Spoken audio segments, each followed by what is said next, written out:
ದೇವರ ನಾಮಕ್ಕೆ ಮಹಿಮೆ ಉಂಟಾಗಲಿ, ದೇವರ ನಾಮಕ್ಕೆ ಸ್ತೋತ್ರ ಉಂಟಾಗಲಿ. ನನ್ನ ಒಡೆಯನು ರಕ್ಷಕನು ವಿಮೋಚಕನ ಅತಿ ಬೇಗನೆ ಬರಲಿರು ಮೊದಲಿಂಗನಾದಂಥ ಯೇಸು ಕ್ರಿಸ್ತನ ನಾಮದಲ್ಲಿ ಕೂಡಿ ಬಂದಿರತಕ್ಕಂಥವ್ರು ಎಲ್ಲರಿಗೂ ಕೂಡ ವಂದನೆಗಳನ್ನು ಸಲ್ಲಿಸ್ತಾ ಇದ್ದೀನಿ. ದೇವರು ನಮ್ಮನ್ನು ಆಶೀರ್ವಾದ ಮಾಡಲಿ. ಸಮಯದಲ್ಲಿ ನಮ್ಮ ಬಲಗೈನ ಮೇಲೆ ಕೆತ್ತೋಣ, ಈ ವಾಕ್ಯವನ್ನು ಅರಿಕೆ ಮಾಡೋಣ. ಯೆಹೋವನು ಒಳ್ಳೆಯವನು, ಆತನ ಕೃಪೆಯು ಶಾಶ್ವತವಾಗಿರುವುದು. ಯೆಹೋವನು ಒಳ್ಳೆಯವನು, ಆತನ ಕೃಪೆಯು ಶಾಶ್ವತವಾಗಿರುವುದು. ಯೆಹೋವನು ಒಳ್ಳೆಯವನು, ಆತನ ಕೃಪೆಯು ಶಾಶ್ವತವಾಗಿರುವುದು. ಆಮೇನ್, ಆಮೇನ್, ಆಮೇನ್. ಹಲ್ಲೆಲೂಯಾ. ನೇರವಾಗಿ ಸಮಯದಲ್ಲಿ ದೇವರ ವಾಕ್ಯದ ಕಡೆಗೆ ಹೋಗೋಣ. ಸಮಯದಲ್ಲಿ ಸ್ಪಷ್ಟವಾಗಿ ನಾವು ಓದುವಾರ 2 ವಾರಗಳ ಕಾಲ ಶಾಂತಮ್ಮ ಅವ್ರ ಮನೆಯಲ್ಲಿ ಒಂದು ಸಂದೇಶವನ್ನು ಕೇಳ್ತಾ ಬರ್ತಾ ಇದ್ವಿ. ನೀತಿವಂತರಾಗಿ ನಾವು ಜೀವಿಸುವಾಗ ದೇವರು ನಮ್ಮನ್ನು ಯಾವ ರೀತಿಯಾಗಿ ಆಶೀರ್ವಾದ ಮಾಡ್ತಾನೆ ಎನ್ನುವಂಥ ಸಂಗತಿಗಳು ಎಂಬುದಾಗಿ. ಹಲ್ಲೆಲೂಯಾ.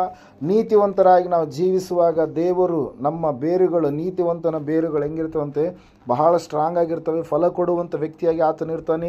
ನೀತಿವಂತನ ಮನೆಯಲ್ಲಿ ಧನೈಶ್ವರ್ಯಗಳಿರ್ತವೆ. ಅವನ ನೀತಿ ಸದಾಕಾಲ ಫಲಿಸುವಂಥ ಸ್ಥಿತಿಯ ಕುರಿತಾಗಿ ನಾವು ನೋಡಿದಂಥವರಾಗಿದ್ದೇವೆ. ನೀತಿ ಎನ್ನುವಂಥದ್ದು ಅವನಲ್ಲಿ ಕಾಣಿಸುವಂಥ ಸ್ಥಿತಿಯ ಕುರಿತಾಗಿ ನಾವು ನೋಡಿದಂಥವರಾಗಿದ್ದೇವೆ. ನೀತಿವಂತರಾಗಿ ಜೀವಿಸುವಂಥದ್ದು ಸಂಪೂರ್ಣವಾಗಿ ದೇವರಿಂದ ಬರುವಂಥ ನೀತಿಗೆ ಒಳಗಾಗಿ ಜೀವಿಸುವಂಥ ಸ್ಥಿತಿ ಎಂಬುದಾಗಿ ನಾವು ಕೂಡ ಧ್ಯಾನ ಮಾಡಿದಂಥವರಾಗಿದ್ದೇವೆ ಪ್ರಿಯರೇ. ಹಲ್ಲೆಲೂಯಾ. ನೀತಿವಂತರಾಗಿ ಜೀವಿಸುವಾಗ ನಮಗೆ ಕಷ್ಟಗಳು, ನೋವುಗಳು, ಬಾಧೆಗಳು ಬರುವಾಗ ಅವುಗಳನ್ನು ನಾವು ಸಂತೋಷದಿಂದ ಸ್ವೀಕರಿಸಿ ನೀತಿಯ ಅರಸನಾಗಿರ್ತಕ್ಕಂಥ ಯೇಸು ಕ್ರಿಸ್ತನನ್ನು ನಾವು ಎದುರು ನೋಡುತ್ತಾ ಜೀವಿಸುವಾಗ ಖಂಡಿತವಾಗಿ ಒಂದು ವೇಳೆ ಈ ಒಂದು ಸಮಯದಲ್ಲಿ ನಮಗೆ ಕಷ್ಟಗಳಿರ್ಬೋದು, ಮುಂದೊಂದು ದಿವಸ ಖಂಡಿತವಾಗಿ ಆತನು ನಮಗೆ ಸುಖವನ್ನು, ಸಮಾಧಾನವನ್ನು, ಶಾಂತಿಯನ್ನು, ನಮ್ಮ ಆತ್ಮಗಳಿಗೆ ಆತನು ನಿತ್ಯ ಜೀವವನ್ನು ಕೊಡ್ತಾನೆಂಬುದಾಗಿ ಆತನು ವಾಗ್ದಾನವನ್ನು ಮಾಡಿರುವಂಥದ್ದನ್ನು ನಾವು 2 ವಾರಗಳಿಂದ ನಾವು ನೋಡ್ತಾ ಬಂದಿದ್ದೇವೆ ಪ್ರಿಯರೇ. ಹಲ್ಲೆಲೂಯಾ. ಈ ಸಮಯದಲ್ಲಿ ಒಂದು ವ್ಯತ್ಯಾಸಕರವಾದಂಥ ಸಂದೇಶದ ಕಡೆಗೆ ನಾವು ಹೋಗೋಣ. The blood sacrifice. ಯೇಸು ಕ್ರಿಸ್ತನು ಎಲ್ಲ ಲೋಕದ ಮನುಷ್ಯರಿಗೋಸ್ಕರವಾಗಿ ಆತನು ತನ್ನ ರಕ್ತ ಬಲಿಯನ್ನು ದಾರಿ ಎರೆದಿರುವಂಥ ಸಂಗತಿಯನ್ನು ಈ ಸಮಯದಲ್ಲಿ ನಾವು ಧ್ಯಾನ ಮಾಡುವಂಥವರಾಗೋಣ ಪ್ರಿಯರೇ. ನಾವು ನೋಡ್ತಾ ಇದ್ದೇವೆ, ಸತ್ಯವೇದ ಹೇಳ್ತಾ ಇದೆ, ಈ ಲೋಕದಲ್ಲಿ ಒಬ್ಬ ಮನುಷ್ಯನು ಮತ್ತೊಬ್ಬ ಮನುಷ್ಯನಿಗೋಸ್ಕರವಾಗಿ ಪ್ರಾಣವನ್ನು ಕೊಡುವಂಥದ್ದು ಎಷ್ಟೋ ಶ್ರೇಷ್ಠವಾಗಿರುವಂಥ ಸಂಗತಿ. ಆದರೆ ಯಾರು ಕೂಡ ತಮ್ಮ ಪ್ರಾಣವನ್ನು ಇತರರಿಗೋಸ್ಕರವಾಗಿ ಕೊಡಬೇಕಂತೇಳಿ ಯಾರು ಕೂಡ ಇಷ್ಟಪಡೋದಕ್ಕೆ ಸಾಧ್ಯ ಇಲ್ಲ. ದೇವರ ವಾಕ್ಯದಲ್ಲಿ ನಾವು ನೋಡುವಾಗ ಪೌಲನು ಅನೇಕ ಸಾರಿ ಯೇಸು ಸ್ವಾಮಿ ಮರಣವನ್ನು ಯಾವ ರೀತಿಯಾಗಿ ಯಾರಿಗೋಸ್ಕರವಾಗಿ ಆತನು ಮರಣವನ್ನು ಅನುಭವಿಸಿದನು ಎನ್ನುವಂಥ ಒಂದು ವಿಷಯವನ್ನು, ಸಂಗತಿಯನ್ನು ತಾನು ರಚಿಸಿರ್ತಕ್ಕಂಥ 14 ಪತ್ರಿಕೆಗಳಲ್ಲಿ ಕೂಡ ಆತನು ಏನು ಮಾಡ್ತಾ ಇದ್ದಾನೆ, ಸ್ವಲ್ಪವಾಗಿ ಆತನು ಬರಿತಾ ಬಂದಿದ್ದಾನೆ. ವಿಸ್ತಾರವಾಗಿ ರೋಮಾಪುರದವರಿಗೆ ಬರೆದ ಪತ್ರಿಕೆಯಲ್ಲಿ ಆತನು ಏನು ಮಾಡಿದನ್ರಿ, ಅನೇಕ ಸಂಗತಿಗಳನ್ನು ಯೇಸು ಕ್ರಿಸ್ತನು ಯಾಕೆ ಪ್ರಾಣವನ್ನು ಕೊಟ್ಟ, ಯಾರಿಗೋಸ್ಕರವಾಗಿ ಪ್ರಾಣವನ್ನು ಕೊಟ್ಟ, ಆತನು ಪ್ರಾಣವನ್ನು ಕೊಡುವುದರ ಮೂಲಕವಾಗಿ ಈ ಲೋಕದಲ್ಲಿ ಆಗಿರ್ತಕ್ಕಂಥ ಕಾರ್ಯವಾದರೂ ಏನು ಎಂಬುದಾಗಿ, ಆತನ ರಕ್ತದಾನದ ಮೂಲಕವಾಗಿ ಎಲ್ಲ ಮನುಷ್ಯರ ಪಾಪಗಳು ಯಾವ ರೀತಿಯಾಗಿ ಕ್ಷಮಿಸಲ್ಪಟ್ಟವು ಎಂಬುದಾಗಿ ಆತನ ಅನೇಕ ಸಂಗತಿಗಳನ್ನು ಏನು ಮಾಡಿದನ್ರಿ, ತಿಳಿಸಿದ್ದಾನೆ ಪ್ರಿಯರೇ. ಯೇಸು ಸ್ವಾಮಿ ಭಕ್ತಿಹೀನರಿಗೋಸ್ಕರವಾಗಿ, ಶತ್ರುಗಳಿಗೋಸ್ಕರವಾಗಿ, ಪಾಪಿಗಳಿಗೋಸ್ಕರವಾಗಿ ತನ್ನ ಪ್ರಾಣವನ್ನು ಕೊಡುವುದರ ಮೂಲಕವಾಗಿ ಆತನು ಸಂಪೂರ್ಣವಾಗಿ ಇಡೀ ಮನುಷ್ಯರ ಒಂದು ಬಂಧನವನ್ನು ಆತನು ಏನು ಮಾಡಿದ, ಬಿಡುಗಡೆ ಮಾಡಿದ. ಯಾವ ಸೈತಾನನ ಸಂಕೋಲೆಯಲ್ಲಿ ಜನರು ಜೀವಿಸ್ತಾ ಇದ್ರೋ ಆ ಒಂದು ಜೀವಿತವನ್ನು ಆತನು ಸಂಪೂರ್ಣವಾಗಿ ಏನು ಮಾಡಿದರಿ, ಮನುಷ್ಯರಿಗೆ ಸ್ವಾತಂತ್ರ್ಯವನ್ನು ಕೊಡೋದರ ಮೂಲಕವಾಗಿ, ತನ್ನ ಪ್ರಾಣವನ್ನು ಬಲಿದಾನವಾಗಿ ಅರ್ಪಣೆ ಮಾಡೋದರ ಮೂಲಕವಾಗಿ ಆತನು ಬಿಡುಗಡೆಯನ್ನು ತೆಗೆದುಕೊಂಡು ಬಂದ ಪ್ರಿಯರೇ. ಅದರ ಸಲುವಾಗಿ ಎಫೆಸದವರಿಗೆ ಬರೆದ ಪತ್ರಿಕೆಯಲ್ಲಿ 2ನೇ ಅಧ್ಯಾಯದಲ್ಲಿ 1ರಿಂದ 4 ಮತ್ತು 5ನೇ ವಚನವನ್ನು ನಾವು ನೋಡುವಾಗ ಸ್ಪಷ್ಟವಾಗಿ ಆತನು ಅಪರಾಧಗಳ ಮೂಲಕವಾಗಿ, ಪಾಪಗಳ ಮೂಲಕವಾಗಿರ್ತಕ್ಕಂಥ ಜನರಿಗೋಸ್ಕರವಾಗಿ ತನ್ನ ಸ್ವರಕ್ತವನ್ನು ಸ್ವರಕ್ತದ ಮೂಲಕವಾಗಿ ಎಲ್ಲ ಜನರಿಗೆ ಏನು ಮಾಡಿದ, ಆತ ಬಿಡುಗಡೆ ಕೊಟ್ಟ ಪ್ರಿಯರೇ. ಈ ಸಮಯದಲ್ಲಿ ನಾವು ಸ್ವಲ್ಪ ಹೊತ್ತು ಧ್ಯಾನ ಮಾಡೋಣ. ರೋಮಾಪುರದವ್ರಿಗೆ ಬರೆದ ಪತ್ರಿಕೆಯಲ್ಲಿ 5ನೇ ಅಧ್ಯಾಯದಲ್ಲಿರ್ತಕ್ಕಂಥ ವಿಷಯಗಳನ್ನು. ಮೊದಲನೇದಾಗಿ ಯೇಸು ಕ್ರಿಸ್ತನು ಭಕ್ತಿಹೀನರಿಗೋಸ್ಕರವಾಗಿ ಆತನು ಮರಣವನ್ನು ಅನುಭವಿಸಿದ ಪ್ರಿಯರೇ. ಹಲ್ಲೆಲೂಯಾ. ಎಲ್ಲರ ಮರಣಗಳು ನಾವು ಕೇವಲ ಕೇಳ್ತಾ ಇರ್ತೀವಿ, ಆದರೆ ಯೇಸು ಕ್ರಿಸ್ತನ ಮರಣದ ಕುರಿತಾಗಿ ಒಂದು ದೊಡ್ಡದಾಗಿರ್ತಕ್ಕಂಥ ಕಾರ್ಯವನ್ನು ಜರುಗಿಸುವುದಕ್ಕಾಗಿ ದೇವಾದಿದೇವರೇ ನರಾವತಾರಿಯಾಗಿ ಈ ಲೋಕಕ್ಕೆ ಹೊರಟು ಬಂದು ತನ್ನ ಮರಣದ ಮೂಲಕವಾಗಿ ಮನುಷ್ಯರೆಲ್ಲರಿಗೆ ಮಹಿಮೆಯನ್ನು ತರುವಂಥ ಕಾರ್ಯವನ್ನು ಆತನು ಜರುಗಿಸಿದ ಪ್ರಿಯರೇ. ನಾವು ನೋಡ್ತಾ ಇದ್ದ ರೋಮಾಪುರದವರಿಗೆ ಬರೆದ ಪತ್ರಿಕೆ 5ನೇ ಅಧ್ಯಾಯ 6ನೇ ವಚನದಲ್ಲಿ ಸತ್ಯವೇದ ಈ ರೀತಿಯಾಗಿ ಹೇಳುತ್ತೆ. ಒಂದು ಸಾರಿ ಓದಿಕೊಳ್ಳೋಣ.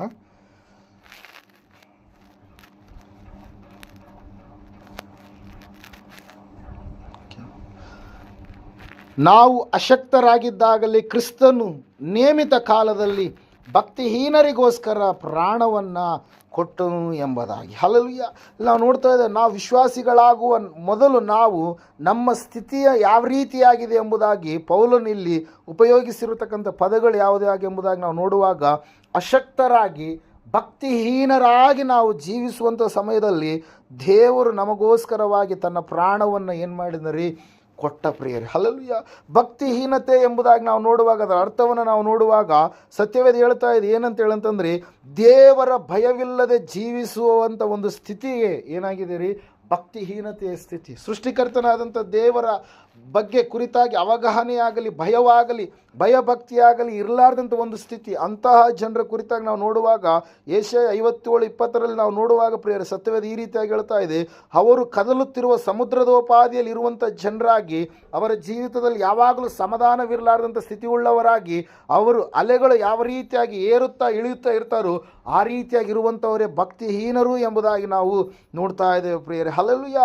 ಭಕ್ತಿಹೀನರ ಜೀವಿತ ನಿತ್ಯವಾಗಿ ಕೂಡ ಅವರು ಗರ್ವವನ್ನು ಹಾರವನ್ನಾಗಿ ಧರಿಸಿಕೊಂಡವರಾಗಿ, ಅವರ ಕಣ್ಣುಗಳು ಕೊಬ್ಬಿನಿಂದ ಕೂಡಿದವರಾಗಿ, ಯಾರಿಗೂ ಕೂಡ ಭಯಪಡಲಾರದಂಥ ರೀತಿಯಲ್ಲಿ ಗರ್ವದ ಅಹಂಕಾರದ ಮಾತುಗಳನ್ನು ಮಾತಾಡುವವರಾಗಿ ಜೀವಿಸ್ತಾ ಇರ್ತಾರೆ ಪ್ರೇರೆ. ಕೀರ್ತನೆಗಳ ಪುಸ್ತಕ 73ನೇ ಕೀರ್ತನೆ 6-8 ನಾವು ನೋಡುವಾಗ, ಭಕ್ತಿಹೀನರು ಆ ಒಂದು ಪ್ರವಾಹದೋಪಾದಿಯಲ್ಲಿ ಏನು ಮಾಡುವಂಥವರಾಗಿದ್ದಾರೆ, ಬೆದರಿಸುವಂಥ ಒಂದು ಸ್ಥಿತಿಯಲ್ಲಿರುವಂಥವರು ಆಗಿದ್ದಾರೆ. ಶ್ರಮೆಗಳು ಅವರ ಜೀವಿತದಲ್ಲಿ ನಾವು ನೋಡುವಾಗ ಅವರಿಗೆ ಶ್ರಮೆಗಳು ಬರಲಾರದೆ ಒಳ್ಳೆ ರೀತಿಯಿಂದ ಜೀವಿಸುವಂಥ ಒಂದು ಸ್ಥಿತಿ, ಸುಖದ ಒಂದು ಸುಪ್ಪತ್ತಿಗೆಯಲ್ಲಿ ಜೀವಿಸುವಂಥ ಸ್ಥಿತಿಯನ್ನು ಕೂಡ ನಾವು ನೋಡ್ತಾ ಇರ್ತೀವಿ ಪ್ರೇರೆ. ದೇವರ ವಾಕ್ಯ ಹೇಳ್ತಾ, ಸತ್ಯವೇದ ಹೇಳ್ತಾ ಇದೆ, ಅಂತಹ ಭಕ್ತಿಹೀನರಿಗೋಸ್ಕರವಾಗಿ ದೇವರು ತನ್ನ ಪ್ರಾಣವನ್ನು ಕೊಟ್ಟ. ಇವತ್ತಿನ ದಿವಸದಲ್ಲಿ ನಾವು ನೋಡುವಾಗ ಸೃಷ್ಟಿಕರ್ತನ ಕುರಿತಾಗಿ ಅವಗಾಹನೆ ಇರಲಾರದೆ, ಸೃಷ್ಟಿಯ ವಸ್ತುಗಳಲ್ಲಿಯೇ ಸೃಷ್ಟಿಕರ್ತನ ಇದ್ದಾನೆ ಎಂಬುದಾಗಿ ಗ್ರಹಿಸಿಕೊಂಡು ಅನೇಕ ಜನರು ಏನು ಮಾಡ್ತಾ ಇದ್ದಾರೆ ರೀ, ಸೃಷ್ಟಿಯಲ್ಲೇ ದೇವರಿದ್ದಾನೆ ಎಂಬುದಾಗಿ ಅವ್ರು ಏನು ಮಾಡ್ತಾ ಇದ್ದಾರೆ, ಆ ಸೃಷ್ಟಿಯಲ್ಲಿ ದೇವರನ್ನ ಹುಡುಕ್ತಾ ಇದ್ದಾರೆ. ದೇವರ ವಾಕ್ಯ ಹೇಳುತ್ತೆ, ಸತ್ಯವೇದ ಹೇಳುತ್ತೆ, ಸೃಷ್ಟಿಕರ್ತನು ಸೃಷ್ಟಿಗೆ ಅತೀತನಾಗಿದ್ದಾನೆ, ಆತನು ಇಡೀ ಸೃಷ್ಟಿಯನ್ನು ಉಂಟು ಮಾಡಿದಂಥ ದೇವರಾಗಿದ್ದಾನೆ, ನಿರ್ಮಾಣಿಕನ ಆತನಾಗಿದ್ದಾನೆ, ಸೃಷ್ಟಿಕರ್ತನ ಆತನಾಗಿದ್ದಾನೆ, ಉಂಟು ಮಾಡಿದ ಆತನಾಗಿದ್ದಾನೆ. ತನ್ನ ಬಾಯ ಮೂಲಕವಾಗಿ ಇದು ಆಗಲಿ ಎಂಬುದಾಗಿ ಹೇಳಿದಾಗ ಇಡೀ ಲೋಕವೆಲ್ಲ ಏನಾಯ್ತಂತೆ, ಉಂಟಾಯಿತು ಪ್ರೇರ. ಅದರ ಸಲುವಾಗಿ ನಾವು ನೋಡ್ತಾ ಇದ್ದೇವೆ, ಲೋಟನು ಎನ್ನುವಂಥ ಕುಟುಂಬದ ಕುರಿತಾಗಿ ಆದಿಕಾಂಡ ಪುಸ್ತಕ 19ನೇ ಅಧ್ಯಾಯದಲ್ಲಿ 9-25 ನಾವು ನೋಡುವಾಗ, ಆ ಸೊದೋಮ ಗೊಮೋರ ಎನ್ನುವಂಥ ಪಟ್ಟಣದಲ್ಲಿ ಭಕ್ತಿಹೀನರಾಗಿರ್ತಕ್ಕಂಥ ಆ ಜನರ ಮಧ್ಯದಲ್ಲಿ ಲೋಟನಿರುವಾಗ, ಆ ಜನರು ಬಂದು ಏನು ಮಾಡ್ತಾ ಇದ್ದಾರಂತ್ರಿ, ಆ ಲೋಟನ ಮನೆಗೆ ಬಂದಿರತಕ್ಕಂಥ ದೇವದೂತರ ಮೇಲೆ ಅವರು ಸಂಪೂರ್ಣವಾಗಿ ಕೆಟ್ಟದಾದ ರೀತಿಯಲ್ಲಿ ವ್ಯವಹರಿಸಬೇಕಂತ ಹೇಳಿ ನಿರ್ಣಯಿಸಿಕೊಂಡವರಾಗಿ ಆ ಮನೆಯ ಸಮೀಪಕ್ಕೆ ಬರ್ತಾ ಇದ್ದಾರೆ. ಆ ಒಂದು ಭಕ್ತಿಹೀನರಿಗೆ ಆಗಿರ್ತಕ್ಕಂಥ ತೀರ್ಪಿನ ಕುರಿತಾಗಿ ನಾವು ನೋಡುವಾಗ ಸತ್ಯವೇದ ಹೇಳುತ್ತೆ, ಆಕಾಶದಿಂದ ಬೆಂಕಿ ಗಂಧಕಗಳು ಏನು ಮಾಡಿದಂತೆ ಆ ಸೊದೋಮ ಗೊಮೋರ ಎನ್ನುವಂಥ ಟ್ವಿನ್ ಸಿಟಿ ಎಂಬುದಾಗಿ ನಾವು ನೋಡ್ತಾ ಇದ್ದೇವೆ.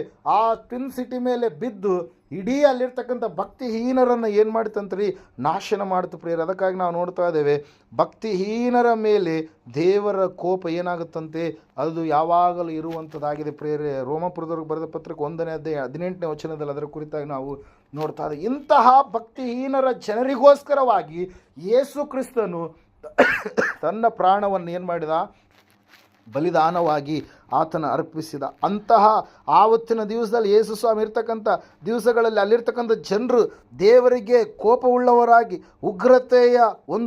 ಉಗ್ರತೆ ಉಳ್ಳವರಾಗಿ ಜೀವಿಸುತ್ತಾ ಅವರು ದೇವರ ಕೋಪಕ್ಕೆ ಏನು ಮಾಡಿದ್ರಿ, ಗುರಿಯಾದರು ಪ್ರಿಯರೇ. ಆದರೆ ನಾವು ನೋಡ್ತಾ ಇದ್ದೇವೆ, ದೇವರ ವಾಕ್ಯ ಹೇಳ್ತಾ ಇದೆ, ಯೇಸು ಸ್ವಾಮಿಯನ್ನು ಅವರು ಶಿಲುಬೆಗೆ ಹಾಕುವಷ್ಟರ ಮಟ್ಟಿಗೆ ಅವರು ಭಕ್ತಿಹೀನತೆಯನ್ನು ಏನು ಮಾಡಿದ್ರಿ, ತೋರ್ಪಡಿಸಿದ್ರು ಪ್ರಿಯರೇ. ನಾವು ನೋಡ್ತಾ ಇದ್ದೇವೆ, ದೇವರ ವಾಕ್ಯ ಹೇಳುತ್ತೆ, ಸತ್ಯವೇದ ಹೇಳುತ್ತೆ ಸ್ಪಷ್ಟವಾಗಿ, ಏನಂತ ಹೇಳಂತಂದರೆ, ನಾವು ಭಕ್ತಿಹೀನರಾಗಿ ಇರುವಾಗಲೇ, ಅಶಕ್ತರಾಗಿರುವಾಗಲೇ ನಮಗೋಸ್ಕರವಾಗಿ ಯೇಸು ಕ್ರಿಸ್ತನು ಪ್ರಾಣವನ್ನು ಏನು ಮಾಡಿದ, ಆತ ಅರ್ಪಿಸಿದ. ನಮಗೋಸ್ಕರವಾಗಿ ಯೇಸು ಕ್ರಿಸ್ತನು ತನ್ನ ರಕ್ತವನ್ನು ಆತನು ಸುರಿಸಿದ ಪ್ರಿಯರೇ. ಯಾರಾದರೂ ಭಕ್ತಿಹೀನರಿಗೋಸ್ಕರವಾಗಿ ಪ್ರಾಣವನ್ನು ಕೊಡುವಂಥದ್ದು ಉಂಟ? ಯಾರಾದರೂ ಭಕ್ತಿಹೀನರಿಗೋಸ್ಕರವಾಗಿ, ಒಳ್ಳೆಯವರಿಗೆ ಯಾರಾದರೂ ಸಹಾಯ ಮಾಡ್ತಾರೆ, ಕೆಟ್ಟವರಿಗೆ ಯಾರಾದರೂ ಸಹಾಯ ಮಾಡುವಂಥದ್ದು ಉಂಟಾ? ಇಲ್ಲ. ಆದರೆ ನಾವು ನೋಡ್ತಾ ಇದ್ದೇವೆ, ದೇವರು ಕೆಟ್ಟವರಿಗೋಸ್ಕರವಾಗಿ, ಕೆಟ್ಟು ಹೋಗಿರ್ತಕ್ಕಂಥ ಮನುಷ್ಯರಿಗೋಸ್ಕರವಾಗಿ ಆತನು ಹುಡುಕಿಕೊಂಡು ಈ ಲೋಕಕ್ಕೆ ಹೊರಟು ಬಂದು ಪಾಪ ತುಂಬಿರ್ತಕ್ಕಂಥ ಈ ಜಗತ್ತಿನಲ್ಲಿ ಭಕ್ತಿಹೀನರಾಗಿ ಜೀವಿಸಿರ್ತಕ್ಕಂಥ ಜನರಿಗೋಸ್ಕರವಾಗಿ ಆತನು ಪ್ರಾಣವನ್ನು ಏನು ಮಾಡಿದ ರೀ, ಧಾರೆ ಎರೆದ ಪ್ರಿಯರ. ಭಕ್ತಿಹೀನರನ್ನು ಆತನು ಏನು ಮಾಡಿದ,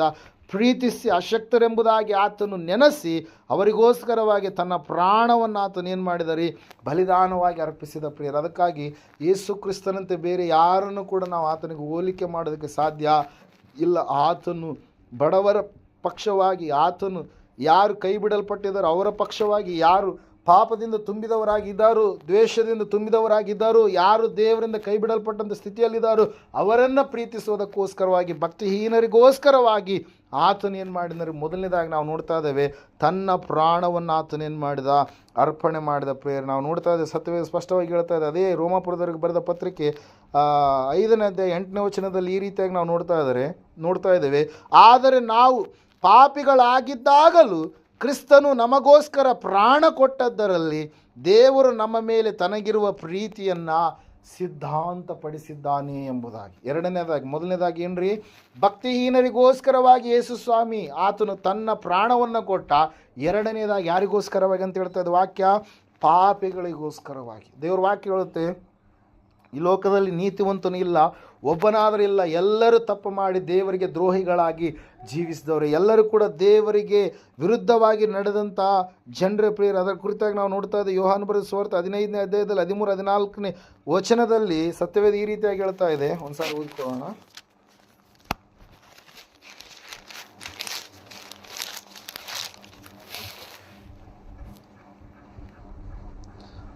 ಪ್ರಾಣವನ್ನೇ ಸ್ನೇಹಿತರಿಗೋಸ್ಕರ ಕೊಡುವ ಪ್ರೀತಿಗಿಂತ ಹೆಚ್ಚಿನ ಪ್ರೀತಿಯು ಯಾವುದೂ ಇಲ್ಲ. ನಾನು ನಿಮಗೆ ಕೊಟ್ಟ ಆಜ್ಞೆಗಳಿಗೆ ಸರಿಯಾಗಿ ನೀವು ನಡೆದರೆ ನೀವು ನನ್ನ ಸ್ನೇಹಿತರು. ಇನ್ನು ಮೇಲೆ ನಾನು ನಿಮ್ಮನ್ನು ಆಳುಗಳನ್ನುವುದಿಲ್ಲ, ಯಜಮಾನನು ಮಾಡುವಂಥದ್ದು ಆಳಿಗೆ ತಿಳಿಯುವುದಿಲ್ಲ. ನಿಮ್ಮನ್ನು ಸ್ನೇಹಿತರೆಂದು ಹೇಳಿದ್ದೇನೆ. ತಂದೆಯ ಕಡೆಯಿಂದ ನಾನು ಈ ಕೇಳಿದನ್ನೆಲ್ಲ ನಿಮಗೆ ತಿಳಿಸಿದ್ದೇನೆ. ನೀವು ನನ್ನನ್ನು ಆರಿಸಿ ತೆಗೆದುಕೊಂಡಿಲ್ಲ, ನಾನು ನಿಮ್ಮನ್ನು ಆರಿಸಿ ತೆಗೆದುಕೊಂಡೆನು ಎಂಬುದಾಗಿ. ಹಲ್ಲೆಲೂಯಾ. ನಾವು ನೋಡ್ತಾ ಇದ್ದೀವಿ ಸ್ಪಷ್ಟವಾಗಿ ನಾವು ನೋಡ್ತಾ ಇದ್ವಿ ಯಾವ ರೀತಿಯಾಗಿ ಮನುಷ್ಯರನ್ನು ಪ್ರೀತಿಸ್ತಾ ಇದ್ದಾನೆ, ಯಾವ ರೀತಿಯಾಗಿ ಲೋಕವನ್ನು ಪ್ರೀತಿಸ್ತಾ ಇದ್ದಾನೆ, ಯಾವ ರೀತಿಯಾಗಿ ಪಾಪಿಗಳನ್ನು ಪ್ರೀತಿಸ್ತಾ ಇದ್ದಾನೆ ಎಂಬುದಾಗಿ. ಹಲ್ಲೆಲೂಯಾ. ಲೋಕ ಒಳ್ಳೆಯವ್ರನ್ನ ಮಾತ್ರ ಪ್ರೀತಿಸುತ್ತೆ, ಕೆಟ್ಟವ್ರನ್ನ ಏನು ಮಾಡಲ್ಲ, ಅದು ಪ್ರೀತಿಸಲ್ಲ ಪ್ರಿಯರು. ಆದರೆ ಯೇಸು ಸ್ವಾಮಿ ಆದರೂ ಕೆಟ್ಟವರನ್ನು ಪ್ರೀತಿಸುವಂಥ ದೇವರಾಗಿದ್ದಾನೆ, ಪಾಪಿಗಳನ್ನು ಪ್ರೀತಿಸುವಂಥ ದೇವರಾಗಿದ್ದಾನೆ. ಪಾಪ ತುಂಬಿರ್ತಕ್ಕಂಥ ಜನರೇ ಆತನಿಗೆ ಬೇಕಾಗಿರುವಂಥದ್ದು. ಅವರಲ್ಲಿರ್ತಕ್ಕಂಥ ಪಾಪವನ್ನು ಆತನು ತೆಗೆದುಹಾಕಿ ಅವರನ್ನು ಪರಿಶುದ್ಧರನ್ನಾಗಿ ಮಾರ್ಪಡಿಸುವುದಕ್ಕೋಸ್ಕರವಾಗಿ, ತನ್ನ ಪ್ರಾಣವನ್ನು ಕೊಡುವುದಕ್ಕೋಸ್ಕರವಾಗಿ ಆತನು ಈ ಲೋಕಕ್ಕೆ ಹೊರಟು ಬಂದಿರುವಂಥದ್ದು ಪ್ರಿಯರು. ನಾವು ನೋಡ್ತಾ ಇದ್ದೇವೆ ಪ್ರಿಯರೇ, ಕೆಲವು ಜನರು ತಮ್ಮಲ್ಲಿರ್ತಕ್ಕಂಥ ಅಲ್ಪ ಸ್ವಲ್ಪ ಜ್ಞಾನದಿಂದ ಅವ್ರು ಏನು ಮಾಡ್ತಾರಂತೆ, ಯಾವ ಪಾಪ ನಾವು ಮಾಡೋದಿಲ್ಲ, ಪಾಪ ಅಂದರೆ ಏನು ನಮಗೆ ಗೊತ್ತಿಲ್ಲ ಎಂಬುದಾಗಿ ಅವ್ರು ಏನು ಮಾಡ್ತಾರೆ, ಹೇಳ್ತಾ ಇರ್ತಾರೆ ಪ್ರಿಯರ. ಅವರೇನೋ ಆಕಾಶದಿಂದ ಕೆಳಗಡೆ ಉಚ್ಚಿ ಬಿದ್ದಿದ್ದೀವಿ ಅನ್ನುವಂಥ ರೀತಿಯಲ್ಲಿ ಅವರ ವಾದನೆ, ಅವರ ಮಾತುಗಳು ಇರುತ್ತೆ ಪ್ರಿಯರ. ಆದರೆ ದಾವೀದನು ಹೇಳ್ತಾ ಇದ್ದಾನೆ 51ನೇ ಕೀರ್ತನೆ 5ನೇ ವಚನದಲ್ಲಿ, ನಾನು ಪಾಪದಲ್ಲೇ ಹುಟ್ಟಿದವನಾಗಿದ್ದೇನೆ, ಪಾಪದಲ್ಲಿಯೇ ನನ್ನ ತಾಯಿ ನನ್ನನ್ನು ಗರ್ಭಧರಿಸಿರುವಂಥದ್ದು ಎಂಬುದಾಗಿ ದಾವೀದನು ಹೇಳಿರುವಂಥ ಸಂಗತಿಯನ್ನು ನಾವು ಕೀರ್ತನೆಗಳ ಪುಸ್ತಕದಲ್ಲಿ ನೋಡ್ತಾ ಇದ್ದೇವೆ ಪ್ರಿಯರ. ಅಷ್ಟು ಮಾತ್ರವಲ್ಲದೆ ನಾವು ನೋಡುವಾಗ ಸತ್ಯವೇದ ಈ ರೀತಿಯಾಗಿ ಹೇಳ್ತಾ ಇದೆ, ಯಾವ ಪಾಪವಿರಲಾರ್ದಂಥ ಮನುಷ್ಯ ಈ ಲೋಕದಲ್ಲಿ ಇಲ್ಲ ಅಂತೆ. ಹಲ್ಲೆಲೂಯಾ. ಸುಳ್ಳಾಗಲಿ, ಕೆಲವೊಂದು ಕೆಟ್ಟ ಕಾರ್ಯಗಳು, ಲೋಕದ ಪ್ರಕಾರವಾಗಿರುವಂಥ ಕಾರ್ಯಗಳಾಗಲಿ ಮನುಷ್ಯನ ಜೀವಿತದಲ್ಲಿ ಖಂಡಿತವಾಗಿ ಇದ್ದೇ ಇರುತ್ತೆ. ಯಾಕಂದರೆ ಮನುಷ್ಯನು ಯಾವಾಗಲೂ ದಾರಿ ತಪ್ಪಿ ಹೋಗಿದ್ದಾನೆ. ಏದೇನು ತೋಟದಲ್ಲಿಯೇ ನಾವು ನೋಡುವಾಗ ಸತ್ಯವೇದ ಹೇಳ್ತಾ ಇದೆ, ಆದಾಮ ಅವಳಿಗೆ ದೇವರು ವಿಧಿಸಿರ್ತಕ್ಕಂಥ ಆಜ್ಞೆಯನ್ನು ಯಾವಾಗ ಅವರು ಧಿಕ್ಕಾರ ಮಾಡಿದ್ರು, ಆಜ್ಞೆಗೆ ಯಾವಾಗ ಅತಿಕ್ರಮ ಮಾಡಿದ್ರು, ಅವಾಗಲೇ ಲೋಕದಲ್ಲಿ ಪಾಪ ಎನ್ನುವಂಥದ್ದು ಏನಾಯ್ತು ರೀ, ಲೋಕದೊಳಗಡೆ ಪ್ರವೇಶವಾಯಿತು ಪ್ರಿಯರ. ಆ ಪಾಪದ ಮೂಲಕವಾಗಿ ಮರಣ ಎನ್ನುವಂಥದ್ದು ಮನುಷ್ಯರಿಗೆ ಬಂತು. ಅಂತಹ ಪಾಪಿಗಳಿಗೋಸ್ಕರವಾಗಿ ದೇವರ ವಾಕ್ಯ ಹೇಳುತ್ತೆ, ಸತ್ಯವೇದ ಹೇಳುತ್ತೆ, ಯೇಸು ಸ್ವಾಮಿ ಪ್ರಾಣವನ್ನು ಕೊಡುವುದಕ್ಕಾಗಿ ಸಿದ್ಧರಾದರು ಪ್ರಿಯರು. ನಾವು ಮೊದಲನೇದಾಗಿ ಭಕ್ತಿಹೀನರಿಗೋಸ್ಕರವಾಗಿ ಯೇಸು ಸ್ವಾಮಿ ಪ್ರಾಣವನ್ನು ಕೊಟ್ಟರು. ಎರಡನೇದಾಗಿ ನಾವು ನೋಡ್ತಾ ಇದ್ದೇವೆ, ಪಾಪಿಗಳಿಗೋಸ್ಕರವಾಗಿ ಸ್ವಾಮಿ ಏನು ಮಾಡ್ತಾ ಇದ್ದಾರೆ, ಪ್ರಾಣವನ್ನು ಕೊಡ್ತಾ ಇದ್ದಾರೆ. ಹಲ್ಲೆಲೂಯಾ. ಇವತ್ತಿನ ದಿವಸದಲ್ಲಿ ಪಾಪದ ಕುರಿತಾಗಿ ಹೆಚ್ಚು ಬೋಧನೆ ಮಾಡಿದರೆ ಜನರು ಏನು ಮಾಡಲ್ಲ, ಅದನ್ನು ಅರಿತುಕೊಳ್ಳೋದಕ್ಕೆ ಇಷ್ಟಪಡೋದಿಲ್ಲ. ಪಾಪವನ್ನು ಏನು ಮಾಡ್ತಾರೆ, ಅವರು ಪಾಪದಲ್ಲಿಯೇ ಇರುವಂಥದ್ದೇ ಒಳ್ಳೆಯದೆಂಬುದಾಗಿ ನೆನೆಸ್ತಾರೆ. ಇವತ್ತಿನ ದಿವಸ ನಾವು ನೋಡ್ತಾ ಇದ್ದೇವೆ, ಮದ್ಯಪಾನ ವ್ಯಸನಿಗಳಾಗಿ ಜೀವಿಸುವಂಥವ್ರು ಇವತ್ತಿನ ದಿವಸ ಬದಲಾವಣೆ ಆಗ್ತಾ ಇದ್ದಾರೆ. ಧೂಮಪಾನ ವ್ಯಸನಿಗಳಾಗಿ ಜೀವಿಸಿರ್ತಕ್ಕಂಥವ್ರು ಇವತ್ತಿನ ದಿವಸ ಅವರು ಬದಲಾವಣೆ ಆಗ್ತಾ ಇದ್ದಾರೆ. ಕೆಟ್ಟದಾದಂಥ ವ್ಯಭಿಚಾರ ಕಾರ್ಯಗಳಲ್ಲಿ ಜೀವಿಸಿದಂಥವ್ರು ಇವತ್ತಿನ ದಿವಸ ಬದಲಾವಣೆ ಆಗ್ತಾ ಇದ್ದಾರೆ. ಅದು ಯಾರಿಂದ ಸಾಧ್ಯ ರೀ? ಅದು ದೇವರಿಂದ ಮಾತ್ರ ಪ್ರೇರೆ. Hallelujah, praise lord. ಬಾಪಟ್ಲ ಎನ್ನುವಂಥ ಒಂದು ಪಟ್ಟಣದ ಪಕ್ಕದಲ್ಲಿ ಒಂದು ಗ್ರಾಮ ಇದೆ, ಸ್ಟುವರ್ಟ್ಪುರಂ ಅಂತೇಳಿ. ಅಲ್ಲಿ ಇರ್ತಕ್ಕಂಥ ಜನರು ಭಯಂಕರವಾಗಿರ್ತಕ್ಕಂಥ ದರೋಡೆಕೋರರು ಪ್ರೇರೆ. ಹಲ್ಲೆಲೂಯಾ. ಅಲ್ಲಿಗೆ ಒಬ್ಬ ದೈವ ಸೇವಕರು ಹೋಗಿ ಸೇವೆಯನ್ನು ಮಾಡುವಂಥ ಸಮಯದಲ್ಲಿ ಅವರನ್ನು ಎದುರಿಸ್ತಾರೆ, ಬೆದರಿಸ್ತಾರೆ. ಅಂತಹ ಸಮಯದಲ್ಲಿ ಸೇವಕರು ಆ ಒಂದು ಗ್ರಾಮಕ್ಕೋಸ್ಕರವಾಗಿ ಬಹಳ ಪ್ರಾರ್ಥಿಸಲಾಗಿ ಅಲ್ಲಿಯೇ ಸೇವೆಯನ್ನು ಮಾಡ್ತಾ ಇರಬೇಕಾದ್ರೆ ಅಲ್ಲಿರ್ತಕ್ಕಂಥ ಭಯಂಕರವಾಗಿರ್ತಕ್ಕಂಥ ದಂಗೆಕೋರರು, ದರೋಡೆಕೋರರು, ಭಯಂಕರವಾದಂಥ ಕಳ್ಳತನದಲ್ಲಿ ಇರ್ತಕ್ಕಂಥ ಜನರು ಸಂಪೂರ್ಣವಾಗಿ ಅವ್ರು ಏನು ಮಾಡಿದ್ರಿ, ತಮ್ಮ ಪಾಪವನ್ನು ಬಿಟ್ಟು ಅವರು ತಾವು ಮಾಡುವಂಥ ಕೆಟ್ಟ ಕಾರ್ಯಗಳನ್ನು ಬಿಟ್ಟು ಅವ್ರು ಏನು ಮಾಡಿದ್ರಿ, ದೇವರ ರಕ್ಷಣೆ ಮಾರ್ಗದ ಕಡೆಗೆ ಬಂದರು. ಸ್ಟುವರ್ಟ್ಪುರಂ ಎನ್ನುವಂಥ ಗ್ರಾಮ ಸುವಾರ್ತಾಪುರ ಎಂಬುದಾಗಿ ಅದೇನಾಯಿತು, ಬದಲಾವಣೆ ಆಯಿತು. ಹಲ್ಲೆಲೂಯಾ. ದೇವ್ರ ವಾಕ್ಯದಲ್ಲಿ ನಾವು ನೋಡ್ತಾ ಇದ್ದೇವೆ, ಯೇಸು ಕ್ರಿಸ್ತನ ಪಾಪಿಗಳನ್ನು ಹುಡುಕಿ ಈ ಲೋಕಕ್ಕೆ ಆತನು ಹೊರಟು ಬಂದಿದ್ದಾನೆ. ಈ ಲೋಕದಲ್ಲಿ ಇರ್ತಕ್ಕಂಥವ್ರೆಲ್ಲರ ಕೂಡ ಪಾಪಿಗಳೇ. ಆ ಪಾಪಗಳು ಕ್ಷಮಿಸಲ್ಪಡಬೇಕಾದ್ರೆ ಯೇಸು ಕ್ರಿಸ್ತನ ಸಮೀಪಕ್ಕೆ ನಾವು ಬರಲೇಬೇಕು. ನಮ್ಮ ಪಾಪಗಳು ಆತನ ರಕ್ತದ ಮೂಲಕವಾಗಿ ಏನಾಗ್ತವೆ, ಕ್ಷಮಿಸಲ್ಪಡ್ತವೆ ಪ್ರಿಯರೇ. ರೋಮ 6:23, 1 ಯೋಹಾನ 3:4 ಅದಲ್ಲಿ ನಾವು ನೋಡ್ತಾ ಇದ್ದೇವೆ, ಖಂಡಿತವಾಗಿ ಪಾಪ ಕೊಡುವ ಸಂಬಳ ಮರಣ, ಆದರೆ ಯೇಸು ಕ್ರಿಸ್ತನಲ್ಲಿ ಆತನ ಮೂಲಕವಾಗಿ ನಮಗೆ ನಿತ್ಯ ಜೀವ ಎನ್ನುವಂಥದ್ದು, ಶಾಶ್ವತ ಜೀವ ಎನ್ನುವಂಥದ್ದು ನಮಗೆ ಸಿಗುವುದಕ್ಕೆ ಸಾಧ್ಯ ಆಗುತ್ತೆ ಪ್ರಿಯರೇ. ಆದಾಮ ಅವ್ವ ಅವರು ದೇವರ ಒಂದು ಹೇಳಿದಂಥ ಮಾತಿಗೆ ಕಿವಿಗೊಡಲಾರದೆ ಹೋದ ಕಾರಣಕ್ಕಾಗಿ ಆ ಒಂದು ಶಾಪ ಎನ್ನುವಂಥದ್ದು ಯಾರ ಮೇಲೆ ಬಂತ್ರಿ, ಯಾರ ಮೇಲೆ ಬಂತ್ರಿ, ಸರ್ಪ ಎನ್ನುವಂಥರ ಮೇಲೆ ನಾವು ನೋಡ್ತಾ ಇದ್ದೇವೆ. ಅವರ ಮೇಲೆ ಸಂಪೂರ್ಣವಾಗಿ ಶಾಪ ಬಂತು. ಆ ಶಾಪ ಯಾವ ಸೈತಾನ ಹೇಳಿದ್ನು, ಆ ಸೈತಾನ ಮೇಲೆ ಕೂಡ ಆ ಶಾಪ ಎನ್ನುವಂಥದ್ದು ಬಂತು ಪ್ರಿಯರಲ್ಲಿ. ನಾವು ನೋಡ್ತಾ ಇದ್ದೇವೆ ಆದಿಕಾಂಡ ಪುಸ್ತಕ 3:11-13 ವಚನಗಳು ನಾವು ನೋಡುವಾಗ ಒಬ್ಬರ ಮೇಲೆ ಒಬ್ಬರು ಏನು ಮಾಡ್ತಾ ಇದ್ದಾರೆ, ಓರಿಸ್ತಾರೆ. ಆದಾಮ ಹೇಳ್ತಾ ಇದ್ದಾನೆ, ನೀನು ನನಗೆ ಕೊಟ್ಟಂಥ ಈ ಸ್ತ್ರೀಯ ಕುರಿತಾಗಿಯೇ ನಾನು ತಪ್ಪು ಮಾಡಿದೆ. ಯಾಕಂದರೆ ಈ ಸ್ತ್ರೀಯ ನನಗೆ ಏನು ಕೊಟ್ಟಳು, ಹಣ್ಣನ್ನು ಕೊಟ್ಟಳು. ಆಕೆ ಹೇಳ್ತಾ ಇದ್ದಾಳೆ, ಇಲ್ಲ ನಾನು ಇದನ್ನು ತಿಂತಾ ಇದ್ದಿಲ್ಲ, ಸೈತಾನ ನನ್ನನ್ನು ವಂಚಿಸಿದ, ಅದಕ್ಕಾಗಿ ನಾನು ಇದನ್ನು ತಿಂದೆ ಎಂಬುದಾಗಿ. ಹಲ್ಲೆಲೂಯಾ. ಒಬ್ರಿಗೋಸ್ಕರ ಒಬ್ರು ಏನು ಮಾಡ್ತಾ ಇದ್ದಾರೆ, ಅವರು ಪಾಪವನ್ನು ಏನು ಮಾಡ್ತಾ ಇದ್ದಾರೆ, ಹೇಳ್ಕೊಳ್ತಾ ಇದ್ದಾರೆ ಪ್ರೇರ. ನಾವೇ ಸ್ವತಃ ಪಾಪಿಗಳಾಗಿದ್ದೇವೆ.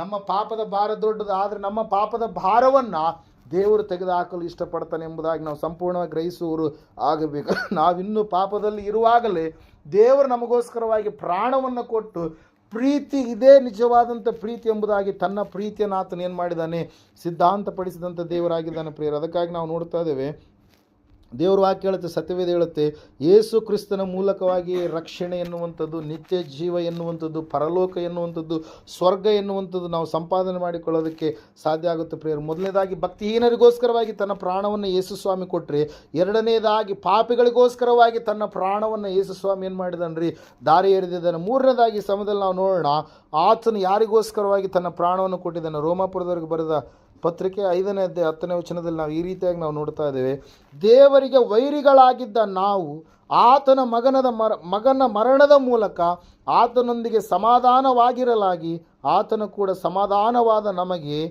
ಆ ಮಗನಿಗಿರುವ ಜೀವದಿಂದ ರಕ್ಷಣೆಯಾಗುವುದು ಮತ್ತೂ ನಿಶ್ಚಯವಲ್ಲವೇ ಎಂಬುದಾಗಿ. Hallelujah, praise Lord. ಮೂರನೇದಾಗಿ, ನಾವು ಶತ್ರುಗಳಾಗಿದ್ದಾಗಲೇ ದೇವರು ನಮಗೋಸ್ಕರವಾಗಿ ತನ್ನ ಪ್ರಾಣವನ್ನು ಏನು ಮಾಡಿದನಾತ, ಒದಗಿಸಿಕೊಟ್ಟಿದ್ದಾನೆ. ನಮ್ಮ ಪ್ರಾಣಗಳನ್ನು ಆತನು ಏನು ಮಾಡಿದಾನ್ರಿ, ಕಾಪಾಡಿದ್ದಾನೆ. ನಾವು ಶತ್ರುಗಳಾಗಿ ಜೀವಿಸ್ತಾ ಇರುವಂಥ ಸಮಯದಲ್ಲಿಯೇ, ದೇವರಿಗೆ ವಿರೋಧಿಗಳಾಗಿ ನಡೆಯುವಂಥ ಸಮಯದಲ್ಲಿಯೇ, ದೇವರನ್ನು ಧಿಕ್ಕಾರ ಮಾಡಿ ಜೀವಿಸುವಂಥ ಸಮಯದಲ್ಲಿಯೇ, ದೇವರ ಸ್ಥಾನವನ್ನು ಮನುಷ್ಯರಿಗೆ, ಕಲ್ಲುಗಳಿಗೆ, ಕಟ್ಟಿಗೆಗಳಿಗೆ, ಮರಗಳಿಗೆ, ವ್ಯಕ್ತಿಗಳಿಗೆ, ಪ್ರಾಣಿಗಳಿಗೆ, ಪಕ್ಷಿಗಳಿಗೆ ಕೊಟ್ಟಂಥ ಸಮಯದಲ್ಲಿಯೇ, ದೈವ ವಿರೋಧಿಗಳಾಗಿ ಜೀವಿಸುವಂಥ ಸಮಯದಲ್ಲಿಯೇ ನಾವು ನೋಡ್ತಾ ಇದ್ದೇವೆ. ದೇವರ ವಾಕ್ಯ ಹೇಳ್ತಾ ಇದೆ, ಸತ್ಯವೇದ ಹೇಳ್ತಾ ಇದೆ ಸ್ಪಷ್ಟವಾಗಿ ಪ್ರಿಯರೇ, ನಾವು ಏನಂತ ಹೇಳ್ತಾ ಇದ್ದ ವಾಕ್ಯ ಸಂಪೂರ್ಣವಾಗಿ, ನಾವು ದೇವರಿಗೆ ವೈರಿಗಳಾಗಿದ್ದಾಗಲೇ ದೇವರು ನಮಗೋಸ್ಕರವಾಗಿ ಏನು ಮಾಡಿದಂತೆ, ತನ್ನ ಪ್ರಾಣವನ್ನು ಆತನು ಕೊಟ್ಟಿದ್ದಾನೆ ಎಂಬುದಾಗಿ. ಹಲ್ಲೆಲೂಯಾ. ಮೊದಲನೇ ಸಮುವೇಲನ ಪುಸ್ತಕ 24ನೇ ಅಧ್ಯಾಯ 19ನೇ ವಚನದಲ್ಲಿ ನಾವು ನೋಡ್ತಾ ಇದ್ದೇವೆ, ದಾವೀದನಿಗೆ ಶತ್ರುವೋಪಾದಿಯಲ್ಲಿ ಕಾಣಿಸ್ತಾ ಇದ್ದಾನೆ ಪ್ರಿಯರ ಒಬ್ಬ ವ್ಯಕ್ತಿ. ಆತನ ಯಾರ್ರೀ, ಸ್ವಂತ ಮಗಳನ್ನು ಕೊಟ್ಟಿರ್ತಕ್ಕಂಥ ಮಾವನಾಗಿರ್ತಕ್ಕಂಥ ಅರಸನಾಗಿರ್ತಕ್ಕಂಥ ಸೌಲನು ಪ್ರಿಯರು. ಇಲ್ಲಿ ನಾವು ನೋಡ್ತಾ ಇದ್ದೇವೆ, ದಾವೀದನನ್ನು ಅನೇಕ ಸಾರಿ ಕೊಲ್ಲುವುದಕ್ಕೆ ಪ್ರಯತ್ನ ಮಾಡಿದ ಪ್ರಿಯರೇ. ಯಾರ್ರೀ, ಸ್ವಂತ ಅಳಿಯನನ್ನು ಕೊಲ್ಲಬೇಕಂತೇಳಿ, ಮುಂದೆ ನನ್ನ ರಾಜ್ಯವನ್ನು ಈತನ ಅತಿಕ್ರಮಣ ಮಾಡುವುದು, ಭಾಳ ಬಲಿಷ್ಠನಾಗಿದ್ದಾನೆ, ಜ್ಞಾನವಂತನಾಗಿದ್ದಾನೆ, ಬುದ್ಧಿವಂತನಾಗಿದ್ದಾನೆ ಎಂಬುದಾಗಿ ನೆನೆಸಿರ್ತಕ್ಕಂಥ ಸೌಲ ಸಂಪೂರ್ಣವಾಗಿ ನಾಶ ಮಾಡಬೇಕಂತೇಳಿ ಅಂದುಕೊಂಡಂಥ ಸಮಯದಲ್ಲಿ ದಾವೀದನ ಕೈಗೆ ಸೌಲನು 2 ಸಾರಿ ಸಿಗ್ತಾನೆ ಪ್ರಿಯರೇ. ಹಲ್ಲೆಲೂಯಾ. ದಾವೀದನ ಕೈಗೆ ಸೌಲನು ಸಿಕ್ಕಾಗ, ಸೌಲನ ಕೈಗೆ ದಾವೀದನ ಸಿಕ್ಕಾಗ ಸಾಯಿಸಬೇಕಂತೇಳಿ ಯೋಚನೆ ಮಾಡಿದ. ಆದರೆ ದಾವೀದನ ಕೈಗೆ ಸೌಲನು ಸಿಕ್ಕಾಗ ದಾವೀದನ ಆತನನ್ನು ಸಾಯಿಸಬೇಕಂತೇಳಿ ಇಷ್ಟ ಪಡಲಿಲ್ಲ ಪ್ರಿಯರೇ. ಹಲ್ಲೆಲೂಯಾ. ತಾನೂ ಕೂಡ ಸಾಯಿಸಲಿಲ್ಲ, ತನ್ನ ಸಂಗಡ ಇರುವಂಥವರು ಕೂಡ ಸಾಯಿಸಬೇಕಂತೇಳಿ ಅವ್ರನ್ನೂ ಕೂಡ ಪ್ರೇರೇಪಿಸಲಿಲ್ಲ. ನಾವು ಕ್ಷಮಿಸುವವರಾಗೋಣ. ಅಭಿಷಕ್ತನಾತನು, ದೇವರ ಅಭಿಷೇಕವನ್ನು ಹೊಂದಿರತಕ್ಕಂಥ ಅರಸನ ಆತನ ಮೇಲೆ ನಾವು ಹೋಗಬಾರ್ದು, ನಾವು ಕ್ಷಮಿಸುವವರಾಗಬೇಕು ಅಂತೇಳಿ ಏನು ಮಾಡಿದ್ರು ರೀ, ಅವರನ್ನು ತಡೆ ಹಿಡಿದ ಪ್ರೇಯರ್ ನಾವು ನೋಡ್ತಾ ಇದ್ದೇವೆ. ಶತ್ರುಗಳಿಗೋಸ್ಕರವಾಗಿ ತನ್ನ ಪ್ರಾಣವನ್ನು ಕೊಟ್ಟಿರ್ತಕ್ಕಂಥ ಯೇಸುವಿನ ತ್ಯಾಗ ಬಹಳ ದೊಡ್ಡದು ಪ್ರಿಯರೇ. ಹಲ್ಲೆಲೂಯಾ.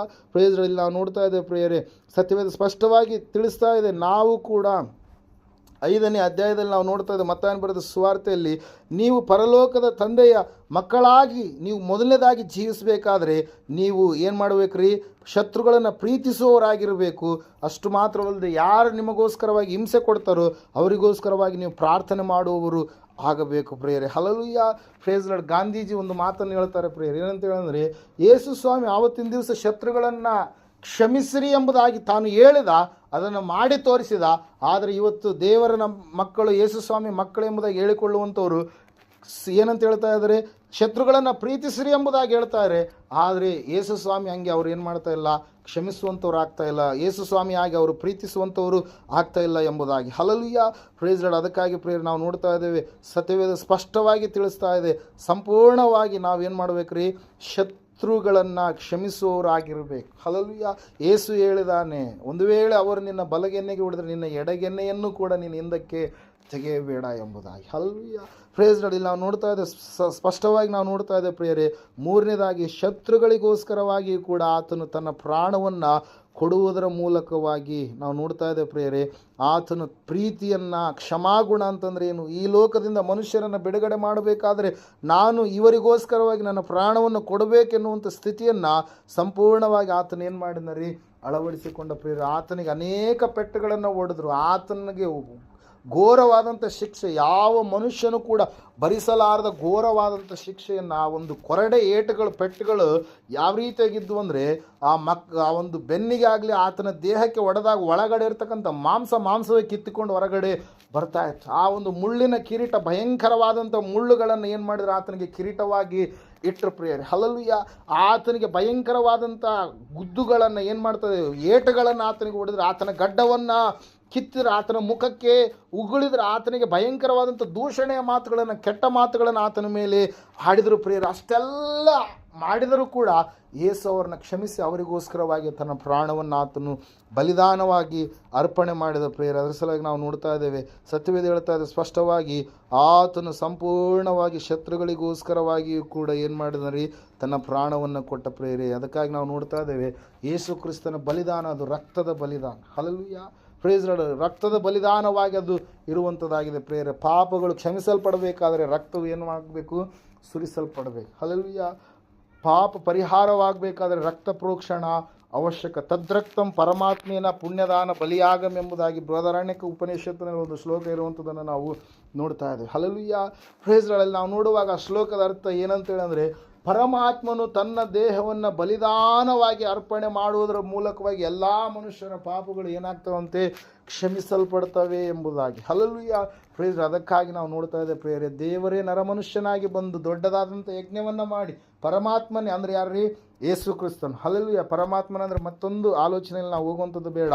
ಪರಮ ಆತ್ಮ ಅಂದರೆ ಪರಿಶುದ್ಧವಾದಂಥ ಆತ್ಮವುಳ್ಳ ಆತನೇ ದೇವರು. ಹಲ್ಲೆಲೂಯಾ. ಮನುಷ್ಯರೆಲ್ಲರನ್ನು ಉಂಟು ಮಾಡಿದಂಥ ಶಕ್ತನು ಆತನೇ ಬಲಿದಾನವಾಗಿ ತನ್ನ ಪ್ರಾಣವನ್ನು ಕೊಡೋದರ ಮೂಲಕವಾಗಿ ಎಲ್ಲ ವೈರಿಗಳಿಗೋಸ್ಕರವಾಗಿ, ಎಲ್ಲ ಭಕ್ತಿಹೀನರಿಗೋಸ್ಕರವಾಗಿ, ಎಲ್ಲ ಶತ್ರುಗಳಿಗೋಸ್ಕರವಾಗಿ ಪ್ರಾಣವನ್ನು ಕೊಡೋದರ ಮೂಲಕವಾಗಿ ಆತನು ಏನು ಮಾಡಿದ್ನರಿ, ಎಲ್ಲ ಮನುಷ್ಯರಿಗೆ ಲೋಕ ಕಲ್ಯಾಣವನ್ನು, ರಕ್ಷಣೆಯನ್ನು ಆತನು ತೆಗೆದುಕೊಂಡು ಬಂದ ಪ್ರಿಯರೇ. ಇವತ್ತು ಕೂಡ ನಾವು ಸಂಪೂರ್ಣವಾಗಿ ಯೇಸು ನಮಗೋಸ್ಕರವಾಗಿ ರಕ್ತ ಬಲಿದಾನವಾಗಿ ನಮಗೋಸ್ಕರವಾಗಿ ಆತನು ತನ್ನ ಪ್ರಾಣವನ್ನು ಕೊಟ್ಟಿದ್ದಾನೆಂಬುದಾಗಿ ನಾವು ಗ್ರಹಿಸಿಕೊಂಡು ನಮ್ಮ ಭಕ್ತಿಯ ಜೀವಿತವನ್ನು ಸಂಪೂರ್ಣವಾಗಿ ನಾವು ಏನು ಮಾಡಬೇಕ್ರಿ, ಭಯದಲ್ಲಿ, ಭಕ್ತಿಯಲ್ಲಿ, ನೀತಿಯಲ್ಲಿ ನಾವು ಜೀವಿಸುವಂಥವರಾಗಿ, ಯೇಸು ಬರಲಿಕ್ಕಿದ್ದಾನೆ ನಮಗೋಸ್ಕರವಾಗಿ, ಯಾರ್ಯಾರಿಗೋಸ್ಕರವಾಗಿ ಆತನು ಪ್ರಾಣವನ್ನು ಕೊಟ್ಟಿದ್ದಾನೋ, ಪ್ರಾಣ ಕೊಟ್ಟಿರುವಂಥದ್ದು ಯಾರು ಗ್ರಹಿಸಿಕೊಂಡು ಆತನ ಮಕ್ಕಳಾಗಿ ಇವತ್ತಿನ ದಿವಸ ಜೀವಿಸ್ತಾ ಇದ್ದಾರೋ, ಯೇಸು ಅವರಿಗೋಸ್ಕರವಾಗಿ ಎರಡನೇದಾಗಿ ಬರಲಿಕ್ಕಿದ್ದಾನೆ ಪ್ರೇಯರ್. ಹಲ್ಲೆಲೂಯಾ.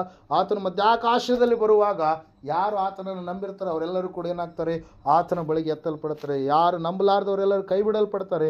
ನಂಬಲಾರ್ದವರಿಗೆ ದಂಡನೆ ಇರುತ್ತೆ, ನಂಬಿದವರಿಗೆ ರಕ್ಷಣೆ ಇರುತ್ತೆ. ಅದೇ ಸತ್ಯವೇದ ನಮಗೆ ಬೋಧಿಸುವಂಥ ದೊಡ್ಡದಾಗಿರ್ತಕ್ಕಂಥ ಸತ್ಯಾಂಶ ಪ್ರೇಯರ್. ಅದಕ್ಕಾಗಿ ಇವತ್ತಿನ ದಿವಸ ನಾವು ತಿಳಿದುಕೊಳ್ಳಬೇಕಾಗಿದೆ, ಆತನ ರಕ್ತದ ಬಲಿದಾನ ಕೇವಲ ಯಾರಿಗೋಸ್ಕರವಾಗಿರಿ? ವೈರಿಗಳಿಗೋಸ್ಕರವಾಗಿ, ಭಕ್ತಿಹೀನರಿಗೋಸ್ಕರವಾಗಿ. ಅಷ್ಟು ಮಾತ್ರವಲ್ಲದೆ ನಾವು ನೋಡಿದ್ದೇವೆ, ಪಾಪ ತುಂಬಿದ ಈ ಪಾಪಿಗಳಿಗೋಸ್ಕರವಾಗಿ ಆತನು ತನ್ನ ಪ್ರಾಣವನ್ನು ಕೊಟ್ಟು, ಪ್ರೀತಿ ಅಂದರೆ ಇದೇ ನಿಜವಾದ ಪ್ರೀತಿ ಎಂಬುದಾಗಿ ಆತನ ಪ್ರೀತಿಯನ್ನು ಸಿದ್ಧಾಂತಪಡಿಸಿದ ಪ್ರೇರಿ. ಸಮಯದಲ್ಲಿ ನಾವೆಲ್ಲರೂ ನಿಂತ್ಕೊಳ್ಳೋಣ, ಪ್ರಾರ್ಥನೆ ಮಾಡೋಣ. ನಾವು ಇನ್ನೂ ಅಶಕ್ತರಾಗಿದ್ದಾಗಲೇ, ನಾವು ಇನ್ನೂ ಭಕ್ತಿಹೀನರಾಗಿದ್ದಾಗಲೇ, ನಾವು ಇನ್ನೂ ಆತನಿಗೆ ದೇವರಿಗೆ ವಿರೋಧಿಗಳಾಗಿ ನಡೆಯುತ್ತಿರುವಂಥ ಸಮಯದಲ್ಲಿಯೇ ನಾವು ಸಂಪೂರ್ಣವಾಗಿ ಬಲಹೀನರಾಗಿರುವಾಗಲೇ ದೇವರು ನಮಗೋಸ್ಕರವಾಗಿ ತನ್ನ ಪ್ರಾಣವನ್ನು ಕೊಡೋದರ ಮೂಲಕವಾಗಿ ತನ್ನ ಪ್ರೀತಿ ಏನೆಂಬುದಾಗಿ ಆತನ ಸಿದ್ಧಾಂತಪಡಿಸಿದ್ದಾನೆ. ದೇವರು ವಾಕ್ಯ ಹೇಳ್ತದೆ, ಸತ್ಯವೇದ ಹೇಳ್ತದೆ, ದೇವರು ಲೋಕದ ಮೇಲೆ ಎಷ್ಟೋ ಪ್ರೀತಿಯನ್ನಿಟ್ಟು ತನ್ನ ಒಬ್ಬನೇ ಮಗನನ್ನು ಕೊಟ್ಟನು, ಆತನನ್ನು ನಂಬುವ ಒಬ್ಬನಾದರೂ ನಾಶವಾಗದೆ ಎಲ್ಲರೂ ನಿತ್ಯ ಜೀವವನ್ನು ಪಡೆಯಬೇಕೆಂದು ಆತನನ್ನು ಕೊಟ್ಟನು ಎಂಬುದಾಗಿ. ಸಹೋದರ ಸಹೋದರಿ, ಇವತ್ತಿನ ಸಮಯದಲ್ಲಿ ನಾವು ಸಂಪೂರ್ಣವಾಗಿ ನಂಬೋಣ, ವಿಶ್ವಾಸ ಇಡೋಣ. ಆತನು ನಮಗೋಸ್ಕರವಾಗಿ ದೊಡ್ಡದಾದಂಥ ಯಜ್ಞವನ್ನು ಮಾಡಿದ್ದಾನೆ, ತನ್ನ ದೇಹವನ್ನು ದಾರಿ ಎರೆದಿದ್ದಾನೆ, ತನ್ನ ರಕ್ತವನ್ನು ಸುರಿಸಿದ್ದಾನೆ. ಆತನಲ್ಲಿ ಯಾವ ಅಂದ ಚಂದಗಳು ಇರಲಿಲ್ಲ ಎಂಬುದಾಗಿ 53ನೇ ಏಷ್ಯನ್ ಪ್ರವಾದನ ಗ್ರಂಥದಲ್ಲಿ ನಾವು ನೋಡ್ತಾ ಇದ್ದೇವೆ. ನಮಗೋಸ್ಕರವಾಗಿ ವಿಕಾರಿಯಾಗಿ ಆತನು ಬದಲಾವಣೆಯಾದ, ನಮಗೋಸ್ಕರವಾಗಿ ಶಿಲುಬೆಯಲ್ಲಿ ಪಾಪಿಯಾಗಿ ನಮ್ಮ ಪಾಪಗಳನ್ನು ಒತ್ತಿಕೊಂಡು ಹೋಗುವಂಥ ಕುರಿಮರಿಯಾಗಿ ಆತನು ಬದಲಾವಣೆಯಾದ. ಆ ರಕ್ತದ ಬಲಿ ನಮ್ಮಲ್ಲಿ ಸಂಪೂರ್ಣವಾಗಿ ಪಾಪ ವಿಮೋಚನೆಯನ್ನು ಒದಗಿಸಿಕೊಡ್ತೀವಿ. ಸಮಯದಲ್ಲಿ ನಾವು ನಂಬೋಣ, ವಿಶ್ವಾಸ ಇಡೋಣ. ಅದ್ಭುತವಾಗಿ ದೇವರು ನಮ್ಮ ಪಕ್ಷವಾಗಿದ್ದಾನೆ ಎಂಬುದಾಗಿ ಪರಿಪೂರ್ಣವಾಗಿ ನಂಬಿ ಗ್ರಹಿಸಿಕೊಂಡು ದೇವರಿಗೋಸ್ಕರವಾಗಿ ಜೀವಿಸುವಂಥ ಒಂದು ಭಕ್ತಿಯ ಜೀವಿತ ನಾವು ಜೀವಿಸೋಣ. ಪ್ರಾರ್ಥನೆ ಮಾಡಿಕೊಳ್ಳೋಣ. ಮಹೋನ್ನತನು ಮಹಾಪರಿಶುದ್ಧನಾದ ಮಹಾದೇವರು, ನಿಮಗೆ ಸ್ತೋತ್ರಗಳಪ್ಪ. ಕೇಳಿದಂಥ ವಾಕ್ಯ, ಬಿತ್ತಿದಂಥ ಬೀಜ 100ರಷ್ಟು ಫಲ ಕೊಡೋದು ಸಹಾಯ ಮಾಡಿ ನಡೆಸು. ದೇವರು ನಿನ್ನ ವಾಕ್ಯ ಹೇಳ್ತದೆ, ಸತ್ಯವೇದ ಹೇಳ್ತಾ ಇದೆಯಪ್ಪ. ಹೌದು ಕರ್ತನೆ, ನಮಗೋಸ್ಕರವಾಗಿ ನಿನ್ನ ಪ್ರಾಣವನ್ನು ಕೊಟ್ಟು ಸ್ವಾಮಿ ನಮ್ಮನ್ನು ನೀನು ಕೊಂಡುಕೊಂಡಿದೆಯಪ್ಪ. ನಮ್ಮನ್ನು ಪರಿಶುದ್ಧರನ್ನಾಗಿ ಮಾಡಬೇಕೆಂಬುದಾಗಿ ಎಷ್ಟೋ ಕರ್ತನೆ ಸ್ವಾಮಿ ನೀನು ಆಲೋಚಿಸಿ ಸ್ವಾಮಿ ಕರ್ತನೆ, ನಿನ್ನ ಮಾರ್ಗದಲ್ಲಿ ನಾವು ನಡೀಬೇಕಂತೇಳಿ ನಮ್ಮನ್ನು ಹುಡುಕಿಕೊಂಡು ಕೆಟ್ಟು ಹೋಗಿರುವವ್ರನ್ನ ಹುಡುಕಿ ರಕ್ಷಿಸೋದಕ್ಕೆ ಬಂದೇನೆ ಎಂಬುದಾಗಿ ಹೇಳಿದ ಹಾಗೆ ಸ್ವಾಮಿ ನಮ್ಮನ್ನು ಕೂಡ ಹುಡುಕಿಕೊಂಡು ನೀವು ಬಂದಿದೆಯಲ್ಲಪ್ಪ. ಅದಕ್ಕಾಗಿ ನಿನಗೆ ಸ್ತೋತ್ರ ಸ್ವಾಮಿ. ನಾವು ಯಾರು ನಾಶವಾಗಬಾರದು ಎಂಬುದಾಗಿಯೇ ನಿನ್ನ ಚಿತ್ತವಾಗಿದ್ದು ಉದ್ದೇಶವಾಗಿದೆ ಸ್ವಾಮಿ. ಕರ್ತನಲ್ಲಿ ಕೂಡಿ ಬಂದಿರ್ತಕ್ಕಂಥ ಈ ಕುಟುಂಬಗಳೆಲ್ಲರನ್ನ ಸ್ವಾಮಿ ನೀನು ಆಶೀರ್ವಾದ ಮಾಡಪ್ಪ. ಅನೇಕ ಸಮಸ್ಯೆಗಳು, ಸವಾಲುಗಳು, ಸಂದಿಗ್ಧತೆ ಪರಿಸ್ಥಿತಿಗಳು ಉಂಟು ಸ್ವಾಮಿ. ಅವೆಲ್ಲವುಗಳನ್ನು ಎದುರಿಸಿ ನಿಲ್ಲುವಂಥ ಶಕ್ತಿಯನ್ನು, ದೊಡ್ಡದಾಗಿರ್ತಕ್ಕಂಥ ಭಯಭಕ್ತಿಯ ನಂಬಿಕೆಯ ಜೀವಿತವನ್ನು ಇವರೆಲ್ಲರಿಗೆ ಕರುಣಿಸಿ ನೀವು ಎಂತಹ ದೇವರಾಗಿದ್ದೀರಿ ಎಂಬುದಾಗಿ ನಿಮ್ಮನ್ನು ನೀವು ಪ್ರತ್ಯಕ್ಷಪಡಿಸಿಕೊಳ್ಳಬೇಕೆಂಬುದಾಗಿ ಅತಿ ಬೇಗನೆ ಬರಲಿರುವ ಯೇಸು ಕ್ರಿಸ್ತನ ನಾಮದಲ್ಲಿ ಪ್ರಾರ್ಥಿಸರ್ಪಿಸಿ ಬೇಡಿದೆಲ್ಲವನ್ನು ಯೇಸುವಿನ ನಾಮದಲ್ಲಿ ಹೊಂದಿದೆ ಪರಮ ತಂದೆ. ನಮ್ಮ ತಂದೆಯಾದ ಯೇಸು ಕ್ರಿಸ್ತನ, ನಮ್ಮ ತಂದೆಯಾದ ದೇವರ ಶಾಶ್ವತವಾದ ಪ್ರೀತಿ, ಕುಮಾರನಾಗಿ ಬಂದಿರುವ ಯೇಸು ಕ್ರಿಸ್ತನ ಶಾಶ್ವತವಾದ ಕೃಪೆ, ಪರಿಶುದ್ಧಾತ್ಮ ದೇವರ ಶಾಶ್ವತವಾದ ಅನನ್ಯತೆ ನಡೆಸೋಕೆ, ಅಲಂಕರಿಸೋಕೆ, ಬಲಪಡಿಸೋಕೆ ಕೂಡಿ ಬಂದಿರುವ ಇವರ ಸಂಘದಲ್ಲಿ, ಸಕಲ ಸದ್ಭಕ್ತರ ಸಂಘದಲ್ಲಿ, ಪ್ರಪಂಚದಲ್ಲಿ ಎಲ್ಲ ಮನುಷ್ಯರ ಸಂಘದಲ್ಲಿ ಸದಾಕಾಲ ನೆಲೆಯಾಗಿರಲಿ ಸ್ವಾಮಿ. ಆಮೇಲೆ ಯೇಸು ರಕ್ತ